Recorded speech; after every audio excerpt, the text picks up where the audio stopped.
All right, I'm going to start recording in 3, 2, 1. What is going on? Welcome to the first ever podcast of the P-51 podcast. My name is Jagger, and with me is Colin. And literally, Hi. this is just basically just us geeking out over whatever we want, history-wise. Pretty much what we're going to be talking about is airplanes, trains, battles, whatever. Mostly focused on World War II for the most part, just because Military. it's military, World War II, anything, whatever we want. So anyway, let's get started with the first thing. So, Colin, we talked about it. We're thinking about we should just go off with a good bang, starting off with the B-36 bomber. Let's just get this out of the way. We took a trip a couple months ago up to the National Air Force Museum in Dayton, so we really got to see almost every aircraft possible, to put it in one way. Literally almost every aircraft possible. We have pictures that we've taken, so pretty much any picture that we'll put up throughout this any of our podcasts, it's going to probably be from us. If it's not, Yeah. we'll put where it's from. Let's talk about this, all right? We've been there, we've seen this plane, bomber. It is absolutely enormous. One of the biggest planes ever made. Actually, if I remember correctly, it has the biggest wingspan of any piston aircraft. I think I remember actually reading. I think you're right, because it's when they built it. So let's just put it this way. We'll put up pictures throughout, but it is a humongous bomber that has 3 engines on each wing, and that was just when they first started. Plus jet engines. When did they add those? Didn't they add those later on? Yeah, I think in the 50s just to increase its lifespan. Yeah, they put is it 2 jet engines on each side? Yes. The famous phrase for the B-36 is 6 turning and 4 burning. That's awesome. Yeah. But we were just talking about this right before we started, actually, and I had no idea that they were built. First took flight, you said, in 1946. Yeah, August of 46, beginning of August 46. I had no Which is idea. crazy. It's But even crazier to think about the fact that they're a World War II design. You know, if you want to call it conventional, and it was really the last of that kind when it comes to being a massive piston engine aircraft. And if you look at it compared to like a B-29, I mean, you can tell that they're definitely share some similarities, in construction and just overall design. yeah, that is, it's really it's crazy because you like you said, it was a World War II kind of built design, which just like you said, you put it up next to a B-29, you can really tell, you can really see it. But they never, obviously it was built in 1946, so it never was actually flown and operated during the war.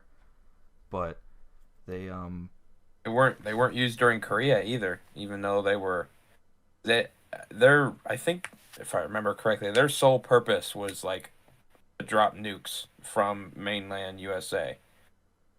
That was their whole purpose. They did not have to stop because they were made before aerial refueling was a thing. So they made them so they carried enough fuel for a round trip. They could drop bombs on the continental Russia. But yeah, I just seeing it, because how many did they even make? How many were built? One moment. Not too terribly many. Like, I'm pretty sure that right now there's 'Cause- only like 6 that exist fully intact yeah. in the world. And there's only one. There's only one that's not sitting outside just because of how massive it is. I mean, the one at Wright Pat at the Air Force Museum is the only one that is probably will survive for any period of time because it's inside.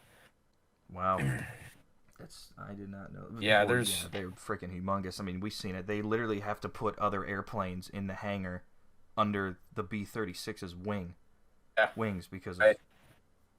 it's crazy. There are 384 produced. Oh wow, that's actually a pretty good amount. Right. That's I would call this like the first aircraft that comes under the more modern idea of just not super massive mass production Right. like we saw in World War II. This is more of the modern thing. Like, okay, we're gonna make enough that we have plenty to use, but we're gonna make them stronger. We're gonna take better care of them. These are not made to get attacked. They don't have really any gun positions anywhere. They're made to fly high and avoid fighters.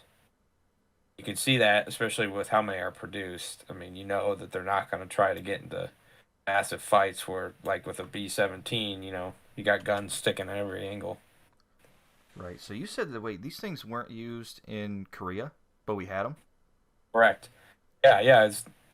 And I think this is because the idea with this plane was it was only really supposed to be for nuclear dropping, not dropping of nuclear bombs. So they didn't use it in frontline service during Korea. They're probably also worried about it. They didn't want to lose one because it was the pinnacle of technology at the time until 1952 when the B-52 came out or was under testing. This thing did not serve in any wars. It was just basically a deterrent. Oh wow. So it It was the never. bigger stick, so to say. Yeah. So it never really seen any action. Oh, it saw none. Like I'm sure there was tons and tons of training, but no live combat. It never dropped a bomb that we know of Yeah. on Yeah. people who That were we know of. actually right. So Convair made the B-36. And they actually put a bid in to replace the B-36, which was what ultimately, obviously, the B-52 won, Boeing B-52. But Convair put their own version in, which is basically just the B-36 with the swept wing and the four jet engines. So if you know what a B-52 looks like,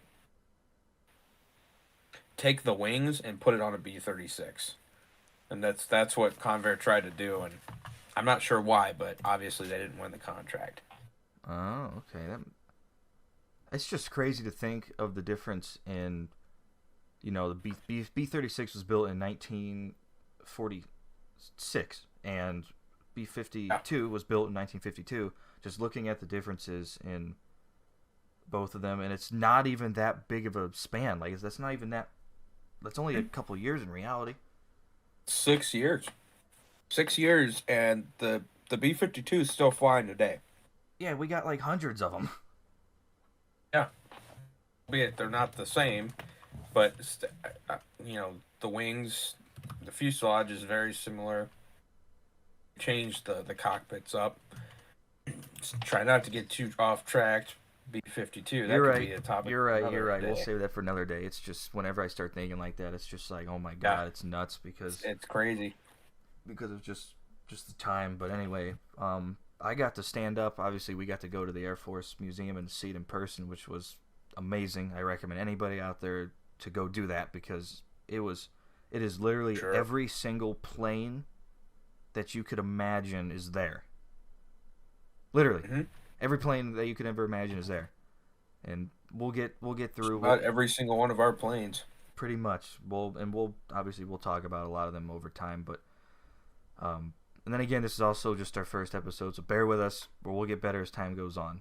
But anyway, it's crazy because I got to stand. I actually went to another kind of a aviation museum up in Marblehead at the Erie Ottawa Airport. It's called the Liberty Aviation Museum, and they have a B-25, and they have I don't know what else they have. They only have they got a B-25 and another old I think Navy fighter plane, but they have an engine that was sitting in like the corner of the place, and I had no idea what it was. And I walked past it a couple times, looked at it again, and there was a plaque on it that said that this is one of the engines, prop engines from a B-36. And my dad was with me, and my dad and I were looking at it, and we were just in complete awe, just looking at how it was designed and how it was built. It's crazy. It's humongous. Yeah, I mean they are massive. It's cool too because it's one of the few planes that is a pusher style instead of the traditional pull. Yeah, you're right. I completely forgot that the props are facing the opposite direction. Oh, You know, if you look at a B-29, B-17, literally any bomber, any plane from that era, from the war era, mhm. you're right.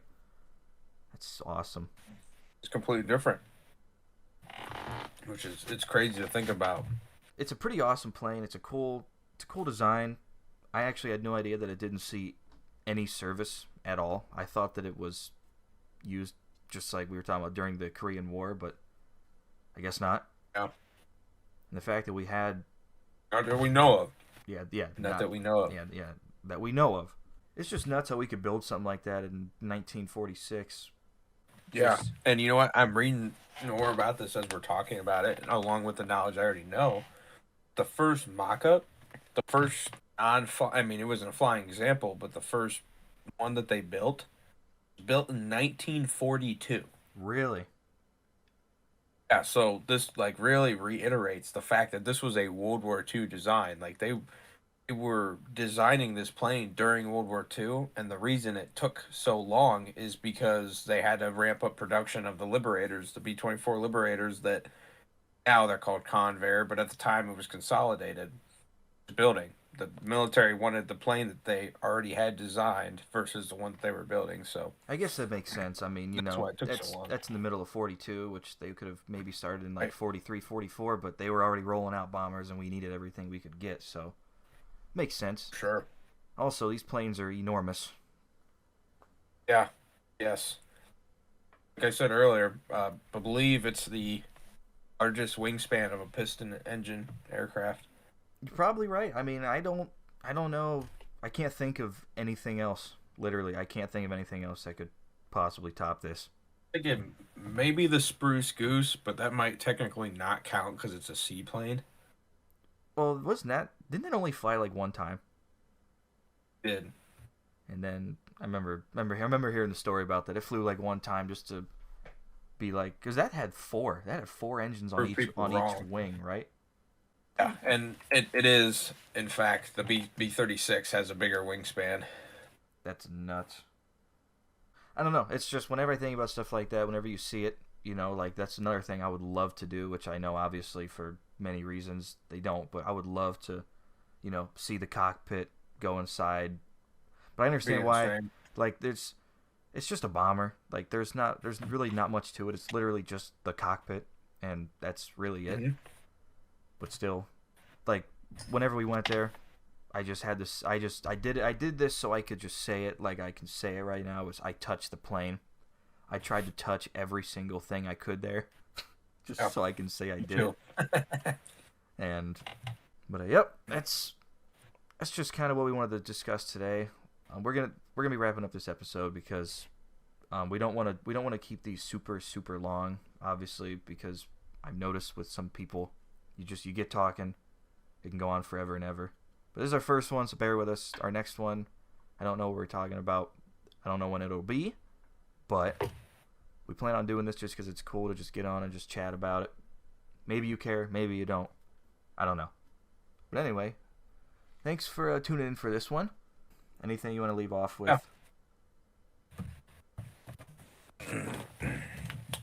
Um, I want to leave off with the fact that Cole loves